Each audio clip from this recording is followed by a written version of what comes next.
भारत के संविधान की शपथ लेने वाले माननीय सांसद, विधायक, मंत्री और जज बताएं कि क्या भारत का संविधान मजहब के आधार पर नियम कानून बनाने और मजहब के आधार पर नियम कानून चलने की छूट देता है क्या? और यदि नहीं तो 1872 का क्रिश्चियन मैरिज एक्ट आज तक क्यों चल रहा है? 1936 का पारसी मैरिज एक्ट आज तक क्यों चल रहा है? 1937 का शरीयत एक्ट आज तक क्यों चल रहा है?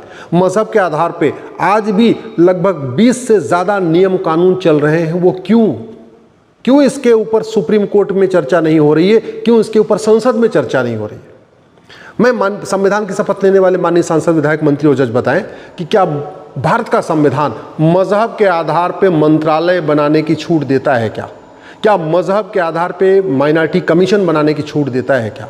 क्या मजहब के आधार पे स्कूल और कॉलेज चलाने की छूट देता है क्या?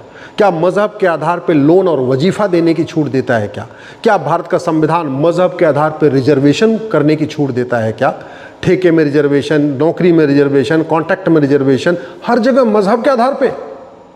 क्या भारत का संविधान मजहब के आधार पे मौलवी को वेतन देने का अधिकार देता है क्या? क्या भारत का संविधान मजहब के आधार पर और सरकारी योजनाएं शुरू करने की इजाज़त देता है क्या? यदि नहीं तो माननीय सुप्रीम कोर्ट क्यों इस पर मौन है? संसद क्यों मौन है? सारे संविधान की शपथ लेने वाले मंत्री क्यों मौन है? क्या भारत का संविधान भारत में धर्मांतरण की छूट देता है क्या? क्या भारत का संविधान भारत में घुसपैठियों को बसाने की छूट देता है क्या?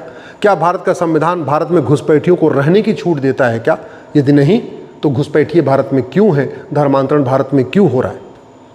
भारत का संविधान, बहुत सारे लोग कहेंगे अच्छा आर्टिकल 30 कहता है कि हाँ भाई मजहब के आधार पर स्कूल कॉलेज हो सकता है। ये सबसे बड़ी गलत व्याख्या है। मैं आज माननीय सुप्रीम कोर्ट जो संविधान की सबसे सर्वोत्तम व्याख्या करते हैं, माननीय सारे सुप्रीम कोर्ट के जजों से कह रहा हूँ, आर्टिकल 30 को एक बार ध्यान से पढ़िए। आर्टिकल 30 कहता है एजुकेशन इंस्टीट्यूशन खोल सकते हैं, जो माइनॉरिटी हैं वो अपना एजुकेशन इंस्टीट्यूशन खोल सकते हैं। एजुकेशन इंस्टीट्यूशन का मतलब मजहबी एजुकेशन इंस्टीट्यूशन नहीं, एजुकेशन इंस्टीट्यूशन का मतलब सेकुलर एजुकेशन खोल सकते हैं, यानी लॉ कॉलेज खोल सकते हैं, इंजीनियरिंग कॉलेज खोल सकते हैं, मेडिकल कॉलेज खोल सकते हैं। और भारत के संविधान में कहीं माइनॉरिटी डिफाइन नहीं है, इसलिए माइनॉरिटी के नाम पे स्कीम शुरू करने से पहले, माइनॉरिटी को छूट देने से पहले ये सरकार का दायित्व है, ये संसद का दायित्व है कि सबसे पहले वो माइनॉरिटी को डिफाइन करें। दुनिया में कहीं पे भी जिसकी संख्या करोड़ों में है उसको माइनॉरिटी नहीं माना जाता।